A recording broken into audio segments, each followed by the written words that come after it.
Hello students, welcome to Allotrope classes, one step ahead for learning, where we help you to achieve your goals. Students, in this video we will discuss another important salt from the chapter Acids, Bases and Salts from class 10th. It is sodium hydroxide. In the previous part we have already discussed sodium chloride. In this part we will discuss sodium hydroxide, its manufacturation and uses and some important properties of sodium hydroxide. Okay, so let's start. Sodium hydroxide is an inorganic compound. Inorganic compound उन्हें बोलते हैं जिनमें carbon present नहीं होता है.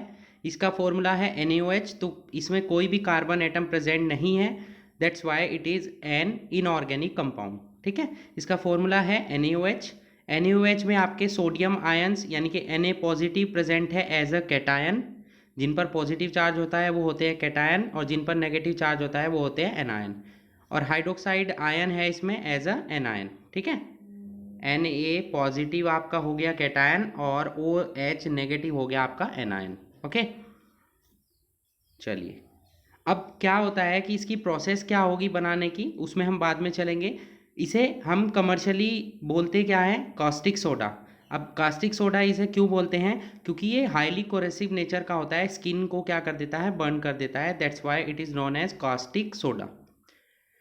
It is the most common form of alkali used. Alkali are those bases which are dissolved in water very easily. जो basis आपके water में डिजोल्व हो जाते हैं उन्हें हम क्या बोलते हैं, एल्कलीज.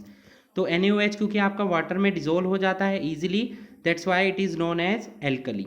ठीक है, नेक्स्ट मेथड ऑफ प्रिपरेशन. कैसे बनाते हैं इसको, सोडियम हाइड्रोक्साइड को इंडस्ट्रियल वे में कैसे प्रिपेयर किया जाता है, तो इसकी प्रोसेस को हम बोलते हैं क्या, क्लोर एल्कली प्रोसेस. क्लोर मीन्स क्योंकि इसमें क्लोरीन यूज़ हो रहा है और एल्कली क्योंकि NaOH बन रहा है जो कि एल्कली है, तो it is known as chlor alkali process. This process is occurred in Castner Kellner cell, special type of instrument apparatus which is Castner Kellner cell. Okay, तो उसमें क्या है, आपके NaOH का प्रोडक्शन होता है. कब होता है, जब हम aqueous solution of sodium chloride में इलेक्ट्रिसिटी प्रोवाइड करते हैं. ठीक है, aqueous solution of sodium chloride को हम ब्राइन भी बोलते हैं. तो जब हम उसमें इलेक्ट्रिसिटी प्रोवाइड करते हैं तो हमें NaOH मिलता है और क्लोरीन गैस और हाइड्रोजन गैस मिलती है. जो आपकी क्लोरीन गैस है वो आपकी किस पर प्रेजेंट होती है, एनोड पर, क्योंकि उस पर नेगेटिव चार्ज होता है. और हाइड्रोजन आपकी बनती है आपकी कैथोड पर. ठीक है, इस प्रोसेस को हम क्या बोलते हैं, क्लोर एल्कली प्रोसेस बोलते हैं. ओके, यहाँ पर हम देखेंगे important products from the chlor alkali process. जो क्लोर एल्कली प्रोसेस में प्रोडक्ट्स बन रहे हैं, कौन कौन से प्रोडक्ट हैं अभी आपको बताया है. रिएक्शन के थ्रू NaOH बनता है, सोडियम हाइड्रोक्साइड, हाइड्रोजन आपकी कैथोड पर मिलती है और क्लोरीन गैस आपकी एनोड पर मिलती है.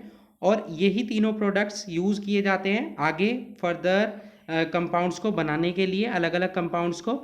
जैसे कि हाइड्रोजन आपका एज अ फ्यूल यूज़ होता है, अमोनिया के प्रिपरेशन के लिए यूज़ किया जाता है, अमोनिया NH3 गैस के प्रिपरेशन के लिए.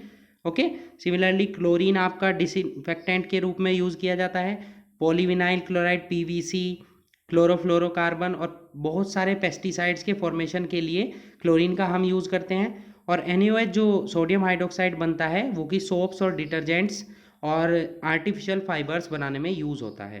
ओके, यहाँ पर देखें हमने यूजेस देख लिए. अब यही हमारे हाइड्रोजन और क्लोरीन का अगर मिक्सचर कर दें तो ये हाइड्रोक्लोरिक एसिड बनाने में यूज़ होता है. सिमिलरली क्लोरीन और NaOH यूज़ होता है हमारा ब्लीचिंग रिएजेंट की फॉर्म में. Okay, so these are the important products from chlor alkali process and their uses. I hope आपको इतना क्लियर हो चुका होगा. नेक्स्ट चलते हैं हम सोडियम हाइड्रोक्साइड की प्रॉपर्टीज़ पर. सोडियम हाइड्रोक्साइड वाइट और ट्रांसलूसेंट सॉलिड है और ये पैलेट्स की फॉर्म में, जैसे कि आपने थंबनेल में देखा होगा कि पैलेट्स होती हैं. यहाँ आप देख सकते हैं, ये मैंने यहाँ पर ये जो आपको डायग्राम दिखाई दे रहा है, ये डायग्राम में पैलेट्स दिखाई दे रही हैं आपको, इन्हें हम बोलते हैं सोडियम हाइड्रोक्साइड पैलेट्स. तो पैलेट्स की फॉर्म में मिलता है लेबोरेटरी में. इसका मेल्टिंग पॉइंट कितना होता है, 591 केल्विन, और ये वाटर में ईजिली डिजोल्व है, इसीलिए इसको हम क्या बोलते हैं, एल्कली बोलते हैं. और वाटर में ये डिज़ोल्व होकर स्ट्रॉन्ग एल्कलीन सॉल्यूशन का प्रिपरेशन करता है और हीट प्रोड्यूस होती है जब हम इसे वाटर में डिज़ोल्व करते हैं। जब आप केमिस्ट्री लैब में प्रैक्टिकल करेंगे, NaOH को डिज़ोल्व करेंगे वाटर में, तो आप देखेंगे कि जिस बीकर में आप NaOH को डिज़ोल्व करते हैं वाटर में, वो थोड़ा सा हीटअप हो जाता है और हीट जिन रिएक्शंस में प्रोड्यूस होती है उन्हें हम बोलते हैं क्या, एक्सोथर्मिक रिएक्शन। ओके। इसके क्रिस्टल्स आपके डेलिक्विसेंट होते हैं, मतलब एयर से मॉइस्चर को एब्जॉर्ब कर लेते हैं और मॉइस्चराइज फॉर्म में आ जाते हैं, ठीक है। और इनका फील होता है सोपी टच, मतलब ऐसा फील होता है जैसे कि साबुन में सोप का जो टच फील हम करते हैं वही सेम फील हम करते हैं जब हम NaOH को हाथ से टच करते हैं। So these are the important properties of sodium hydroxide. अब चलते हैं हम इनके यूजेस पर। यूजेस देख लेते हैं इनके, कहाँ कहाँ यूज़ होता है NaOH आपका। It is use in the manufacture of soap, paper, artificial silk and A number of chemicals. ये सभी बनाने में यूज़ किया जाता है। पेट्रोलियम रिफाइनिंग में यूज़ किया जाता है। बॉक्साइट जो एल्यूमिनियम का और है Al2O3, उसके प्योरीफिकेशन के लिए इसको यूज़ किया जाता है।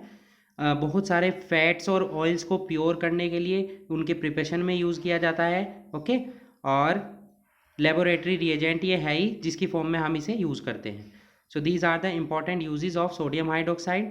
तो इस तरीके से हमने सोडियम हाइड्रोक्साइड के बारे में पढ़ा है, उसकी प्रिपरेशन कैसे होती है, प्रॉपर्टीज़ क्या है, यूजेस क्या है। तो आई होप आपको सोडियम हाइड्रोक्साइड का टॉपिक क्लियर हो चुका होगा। Okay, so that's it for today. Hope you enjoyed the video and thanks for watching.